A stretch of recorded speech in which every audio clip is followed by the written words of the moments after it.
வணக்கம்.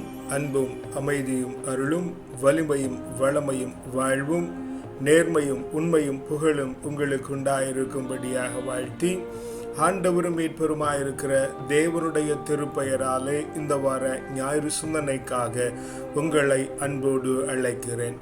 இந்த வார வாசகங்கள் ஊடாக நம்மை ஞானியாக்குகிற தேவன் என்கிற காரியங்களை குறித்து தியானம் பண்ணுகிறோம். முதல் வாசகத்தின் வழியாக ஞானத்தை சாலமோன் கேட்டது போல நாம் கேட்க வேண்டும் என்கிறதனையும், திருப்பாடல் வழியாக இந்த ஞானத்தை நாம் திருச்சட்டங்களை கற்றுக்கொள்ளுகிறதன் மூலமாக நாம் உணர்ந்து கொள்ளுகிறோம் என்கிற காரியத்தையும், இரண்டாவது வாசகத்தின் வழியாக அவருடைய மகனின் சாயலாகத்தான் நம்மை ஏற்படுத்தி இருக்கிறார் என்கிறதனை அறிகிறதன் மூலமாக அவர் நம்மை ஞானியாக்குகிறார் என்கிறதனையும், நற்செய்தி வாசகத்தின் வழியாக விலை உயர்ந்ததான ஞானத்தை நாம் எப்படி பெற்றுக்கொள்ள வேண்டும், தேடிக்கொள்ள வேண்டும் என்கிற காரியத்தை குறித்து ஆண்டவர் நமக்கு நன்றாய் விளம்புகிறதை இந்த வார வாசகங்கள் ஊடாக கேட்கிறோம். முதல் வாசகம் நமக்கு மிகவும் பரிச்சயமான சாலமோன் ஆண்டவரிடத்திலே ஞானத்தை கேட்ட பகுதியை பார்க்கிறோம். சாலமோன் ஆண்டவரிடத்திலே வரத்திற்காக காத்திருந்தது போல நாமும் ஆண்டவரிடத்திலே வரத்திற்காக காத்திருக்க வேண்டும் என்கிறது முதலாவதாய் நாம் கற்றுக்கொள்ளுகிற காரியம். தாவீது ஆண்டவரிடத்திலே பேசுகிற பொழுது, சாலமோன் ஆண்டவரிடத்திலே பேசுகிற பொழுது, தாவீதுக்கு பதிலாக என்னை ஏற்படுத்தினீர். தாவீது என்றால் அன்பு செய்கிறவன் என்று பொருள்.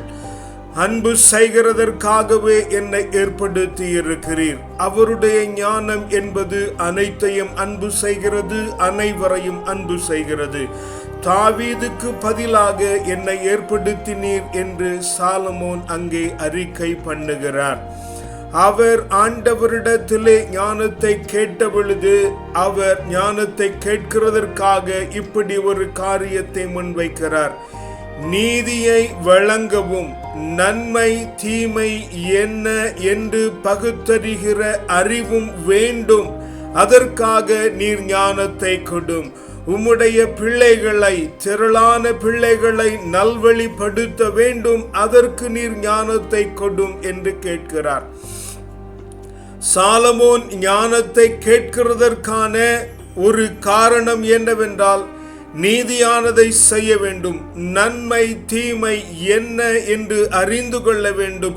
அதற்கு அடிப்படையாகத்தான் அவர் ஞானத்தை கேட்கிறாரே அல்லாதபடிக்கு இந்த உலகத்தின் செல்வத்தை தேடவும், எதிரிகளின் வீழ்ச்சியை நாடவும், இந்த உலகத்திலே மேன்மைப்பட்டவனாய் இருக்க வேண்டும் என்கிறதற்காக அவர் ஞானத்தை கேட்கவில்லை. அவருடைய ஞான தேடலின் நோக்கம் ஒன்றே ஒன்றாய்த்தான் இருந்தது. நன்மை தீமையை அறிந்து நீதியை செய்ய வேண்டும். ஆக நாம் இந்த நாளிலே ஆண்டவரிடத்திலே கேட்கிற காரியம் என்ன? ஆண்டவரிடத்திலே நாம் கேட்க வேண்டிய ஒற்றை காரியம், ஞானத்தை தாரும். நீதியை செய்கிறதற்கான ஞானத்தை தாரும். நன்மை தீமை எது என அறிந்து அதிலே செயல்படுகிற ஞானத்தை தாரும் என்று ஆண்டவரிடத்திலே நாம் கேட்க வேண்டும். அப்பொழுது ஆண்டவர் நம்மை ஞானியாக்குகிறார். எப்படி சாலமோனுக்கு இந்த ஞானத்தை கேட்கிறதாய் தோன்றிற்று என்று நான் சிந்திக்கிற பொழுது இப்படியாய் உணர நேர்ந்தது. அவர் எப்பொழுதும் தன்னுடைய வாழ்க்கையிலே ஞானம் வேண்டும், மக்களை சரியாய் நடத்த வேண்டும், நன்மை தீமை என்ன என்று அறிந்து கொள்ள வேண்டும், மேன்மையான காரியங்களை உணர்ந்து நீதியாய் நடந்து கொள்ள வேண்டும் என்று சாலமோன் எப்பொழுதுமே ஆலோசனை பண்ணி கொண்டிருந்ததினாலே ஆண்டவர் அவரிடத்திலே வந்து கேட்கிற பொழுது கூட ஞானத்தை தாரும், உம்முடைய ஜனங்களை நடத்துகிற ஞானத்தை தாரும் என்று மிகவும் தெளிவாய் நேர்த்தியாய் கேட்க நேர்ந்தது. உன்னுடைய ஜெபம் எப்படி இருக்கிறது? என்னுடைய ஜெபம் எப்படி இருக்கிறது? ஆண்டவருடைய பிரசன்னத்தில் ஜெபமாலை உருட்டுகிற பொழுதெல்லாம் ஜெபமாலைக்கு ஊடாக உன்னுடைய ஜெபம் என்னவாய் இருக்கிறது? ஆண்டவரிடத்திலே கதறிக்கொண்டிருக்கிற பொழுது, அல்லது நீ ஞானியாய் அமைதியாய் ஆண்டவரிடத்திலே பேசுகிற பொழுது உன்னுடைய ஜெபம் என்னவாய் இருக்கிறது? ஞானத்தை கேட்கிறாயா? ஞானத்தை எதற்காக கேட்கிறாய்? நீதியை வழங்கவா? நீண்ட ஆயுளுக்காகவா? செல்வத்தை பெருக்கவா? அல்லது உன்னுடைய எதிரி வீழ வேண்டும், அவனை எப்படி வீழ வேண்டும் என்று நீ ஞானத்தை கேட்கிறாயா? ஆண்டவர் தெளிவாய் சொல்லுகிறார் முதல் வாசகத்தின் வழியாக, நன்மை தீமையை அறிந்து, ஏதேன் தோட்டத்திலே இழந்த ஞானத்தை, நன்மையை தீமையை பகுத்தறிந்து நீதியை செய்கிற ஞானத்தை நாம் ஆண்டவரிடத்திலே கேட்க வேண்டும். இந்த ஞானத்தை நாம் எப்படி பெற்றுக்கொள்ள முடியும் என்கிறதனை திருப்பாடல் நமக்கு மிக தெளிவாய் சொல்லித் தருகிறது.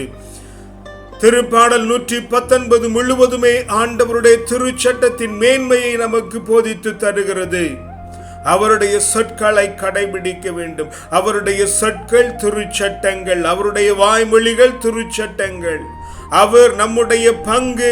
அவருடைய சொற்களை நாம் கடைபிடிக்க வேண்டும். நாம் எப்படி அவருடைய சொற்களை, கற்பனைகளை கடைபிடிக்க முடியும் என்றால், நாம் எப்பொழுது அவைகளெல்லாம் 1000 பொன்னை காட்டிலும் வெள்ளி காசுகளை காட்டிலும் மேன்மையானது என்ற நிலைக்கு வருகிறோமோ அப்பொழுதுதான் நாம் திருச்சட்டத்தை நன்றாய் கடைபிடிக்க வேண்டும்.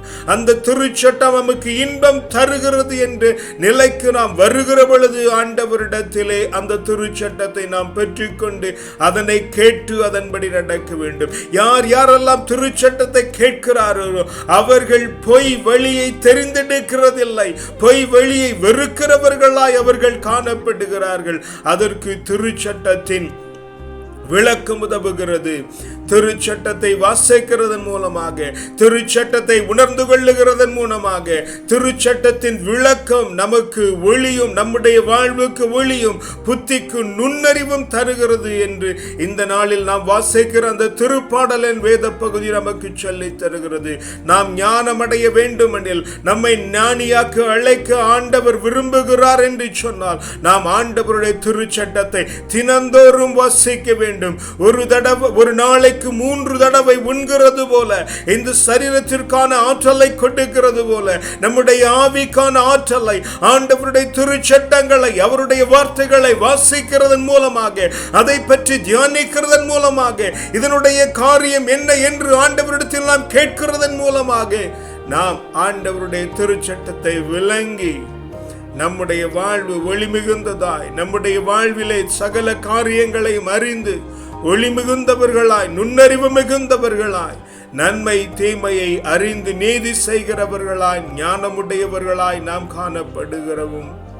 திருச்சட்டத்தை நன்றாய் அறிகிறதன் மூலமாக, அதனுடைய விளக்கத்தை பெறுகிறதன் மூலமாக நாம் ஞானியாக்கப்படுகிறோம் என்கிற காரியத்தை நாம் திருப்பாடல் வழியாக உணர்ந்து கொள்ளுகிறோம்.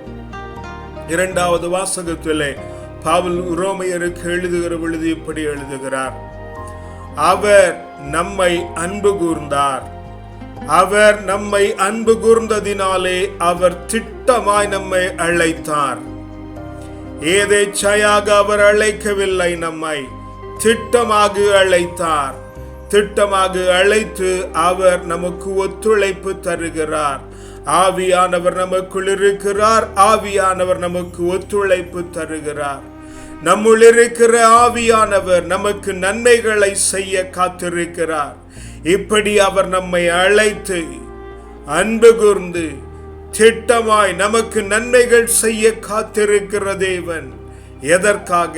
தன்னுடைய மகனின் சாயலாக நாம் மாறும்படி நம்மை அழைத்திருக்கிறார், அன்பு கூர்ந்திருக்கிறார், திட்டமாக அழைத்திருக்கிறார். அவர் அன்பு கூறுகிறதற்கான காரணம், நாம் அவருடைய மகனின் சாயலை பெற்றிருக்க வேண்டும். நீ மகளாய் இருந்தால் மகளின் சாயலை பெற்றிருக்க வேண்டும். ஒரு மகனிடத்திலே ஆண்டவருடைய சாயல் எப்படி இருக்கிறதோ, ஆண்டவருடைய சாயல் கிறிஸ்துவிலே எப்படி விளங்கிற்றோ, அப்படி ஒவ்வொரு மகனிலும் மகளிலும் விளங்க வேண்டும் என்று ஆண்டவர் விரும்புகிறார். மகனின் சாயலாக நீ இருக்கும்படி, அவருக்கு மகள் இருந்தால் அவருடைய மகளின் சாயலாக நீ மாறும்படி ஆண்டவர் உன்னை அழைத்திருக்கிறார். இருக்கிறார். ஆண்டவர் உன்னை அன்பு கூர்ந்து இருக்கிறார். ஆண்டவர் உன்னை திட்டமாய் தெரிந்தெடுத்திருக்கிறார். அவர் உன்னை அழைத்ததினாலே உன்னை ஏற்புடையவனாக்குகிறார். உன்னை ஏற்புடையராக்குகிறதற்காகவே அவர் உனக்கு நன்மை செய்ய காத்திருக்கிறார். உனக்குள் அவர் காத்திருக்கிறார். உன்னுள்ளவர் இருக்கிறார், உனக்கு வெளியே அவர் இருக்கிறார். ஆனால் உன்னுள் இருக்கிற அவரை நீ நன்றாய் உணர்ந்து கொள்ள முடியும். அழைத்தவர்களை ஏற்புடையவர்களாக்குகிற பொழுது அவருடைய மாட்சியில் பங்கு பெற அழைக்கிறார். அவருடைய மகனின் சாயலாக ஏற்படுத்தப்பட்ட நாம் எதற்காக ஏற்படுத்தப்படுகிறோம்? எதற்காக அன்பு கூறப்படுகிறோம்? எதற்காக அழைக்கப்பட்டிருக்கிறோம்? நன்மை செய்வதற்காக. ஏன் ஆவியானவர் நமக்குள் இருந்து செயல்படுகிறார் என்று சொன்னால் அவருடைய மகனின் சாயலாக வேண்டும். அவருடைய மகனின் சாயல் என்பது ஞானியின் சாயல். ஞானமுடையவன் அவருடைய மகன், ஞானமுடையவன் அவருடைய மகள். அவரை போல நாம் மாற வேண்டும். அவருடைய மகனின் சாயலாக நாம் மாற வேண்டும். ஆகவே தான் ஆண்டவர் நம்மை அழைத்து நீதிமானாக்கி ஏற்புடையவர்களாக்கி அவருடைய மாட்சியில் பங்கு பெற அழைக்கிறார். அவருடைய மாட்சியில் பங்கு வருகிறது தான் ஞானமே, அல்லாதபடிக்கு வேறொன்றுமில்லை என்கிற காரியத்தை நாம் 2வது வாசகத்தின் மூலமாக உணர்ந்து கொள்ள வேண்டும். ஆண்டவர் நம்மை அழைத்திருக்கிறார். அவர் நம்மை கைவிடுகிறதில்லை. அவர் நம்மை அன்பு கூர்ந்து திட்டமாய் அழைத்திருக்கிறார். ஒரு நாளும் அவர் நம்மை கைவிட மாட்டார் என்கிற காரியத்தை நாம் நன்றாய் உணர்ந்து கொள்ள வேண்டும். நற்செய்தி வாசகத்தின் ஊடாக நாம் என்ன கற்றுக்கொள்ளுகிறோம்? ஊமைகளின் ஊடாக நாம் கற்றுக்கொள்ளுகிற காரியம், புதையலை காண்கிறான், உள்ளதையெல்லாம் விற்று அந்த நிலத்தை வாங்குகிறான். முத்து வியாபாரி உயர்ந்த முத்தை எங்கிருக்கிறது என்று அறிந்து கொள்ளுகிறான். அவன் அறிந்து கொள்ளுகிற பொழுது தனக்குள்ளதை எல்லாம் விற்று அவைகளை வாங்கிக் கொள்ளுகிறான். நீ எதை வாங்குகிறதற்காக உன்னுடையவைகளை விற்கிறாய்? இந்த உலகத்திலே உனக்கு கொடுக்கப்பட்டவைகளை கொடுத்து விற்று வாங்குகிறதை நாம் இங்கே புரிந்து கொள்ள முடியாது. நீ விற்க வேண்டிய காரியம் இருக்கிறது. உன்னுடைய நேரத்தை விற்க வேண்டும், உன்னுடைய திறமைகளை விற்க வேண்டும், உன்னுடைய தாளந்தை விற்க வேண்டும். சிறந்ததை வாங்கும்படியாக நீ அனைத்தையும் விற்க வேண்டும். ஆண்டவர் சொல்லுகிறது, உன்னுடைய ஆசைகளை விற்க வேண்டும், உன்னுடைய விருப்பங்களை விற்க வேண்டும். அவர் உன்னை ஞானியாக அழைத்திருக்கிறார், ஞானியாக்குகிறார். கடலிலே வீசப்பட்ட வலை அனைத்தையும் கொண்டு வரும்.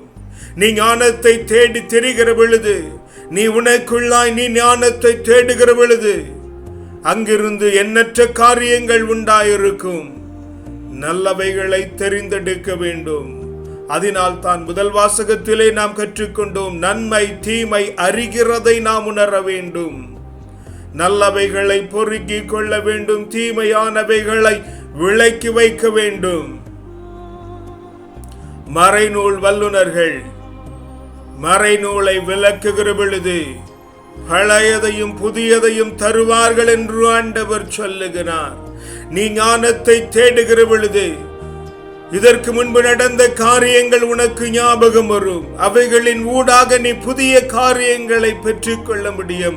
வரலாறுகளை படிப்பதற்கான காரணமே புதிய ஞானத்தை பெற்றுக்கொள்ளுகிறதற்காகத்தான் வரலாறுகள் கற்பிக்கப்படுகிறது. அது பாடமாக வைக்கப்பட்டதன் நோக்கமே கடந்த காலத்தின் காரியங்களை அறிந்து அதன் ஊடாக நாம் புதிய ஞானத்தை பெற்றுக்கொள்ள வேண்டும் என்று சொல்லித்தான். அதனால் தான் ஆண்டவர் இங்கே மறைநூல் வல்லுநர்களை பற்றி பேசுகிற பொழுது அவர்கள் பழையதையும் புதியதையும் தருகிறார்கள் என்று சொல்லி அனைத்தையும் விற்றுவிட வேண்டும். விற்றும் நாம் ஞானத்தை பெற்றுக்கொள்ள வேண்டும். ஆண்டவர் அங்கே சொல்லுகிற பொழுது இறையாட்சி விண்ணரசு என்கிற காரியங்களை சொல்லுகிறார்.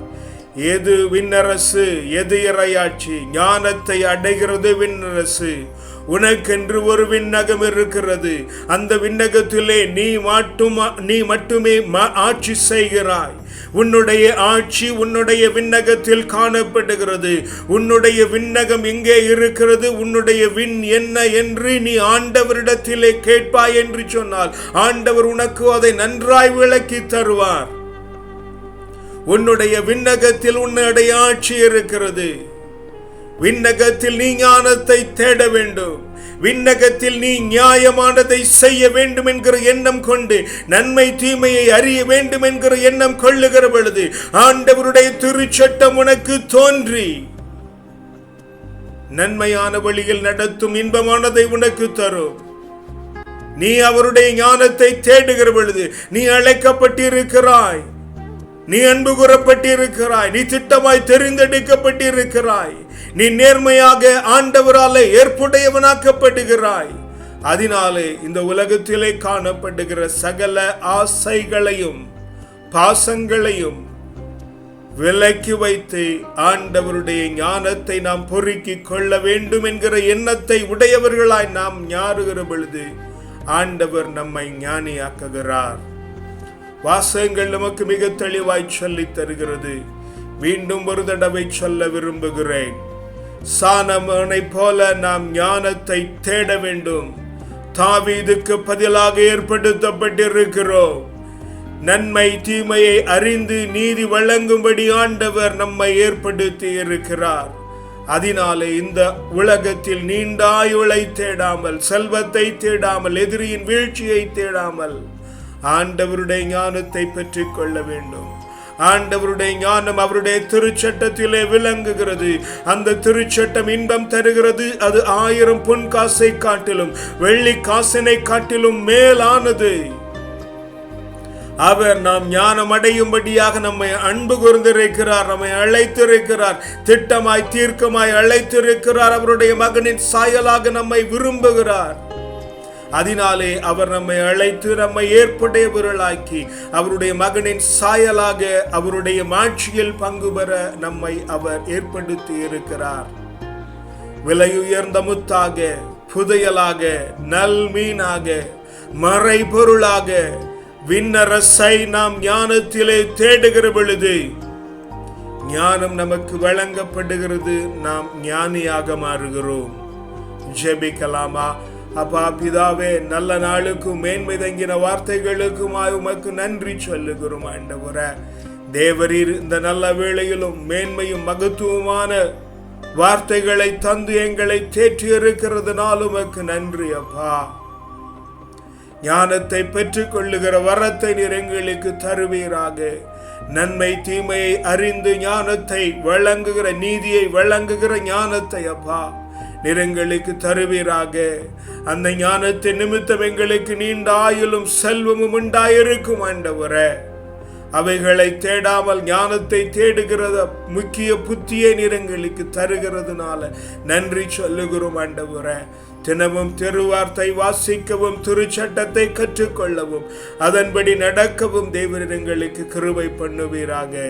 நீர் எங்களை அழைத்திருக்கிறீர், அன்பு கூறுகிறீர், திட்டமாய் எங்களை நன்மை செய்து உம்முடைய மகனின் சாயலாக ஏற்படுத்தவே நீர் எங்களை ஏற்படுத்தி இருக்கிறீர் என்கிற உணர்வை கொண்டு ஆண்டவரே உம்முடைய மாட்சியில் பங்கு பெற தேவன் எங்களுக்கு கிருபை பண்ணுகிறதுனால நன்றி. ஆண்டவரே, உயர்ந்த முத்தாய் ஆண்டவரே, மறைக்கப்பட்டிருக்க புதையல் நிறைந்த நிலமாய் ஆண்டவரே, நல்ல மீன்களாய் ஆண்டவரே, இந்த உலகத்திலே உம்முடைய ஞானத்தை தேடி மேன்மையான வாழ்க்கை வாழ தேவரின் கிருபை பண்ணுவீராக. உம்முடைய கரத்தில் எங்களை முற்றிலுமாய் தாழ்த்தி தருகிறோம். வல்ல மீட்பருடைய நாமத்தினால் ஜெபிக்கிறோம் ஜீவனுள்ள நல்ல பிதாவே, ஆமென். கர்த்தர் உங்களை ஆசீர்வதிப்பாராக. சமாதானம்.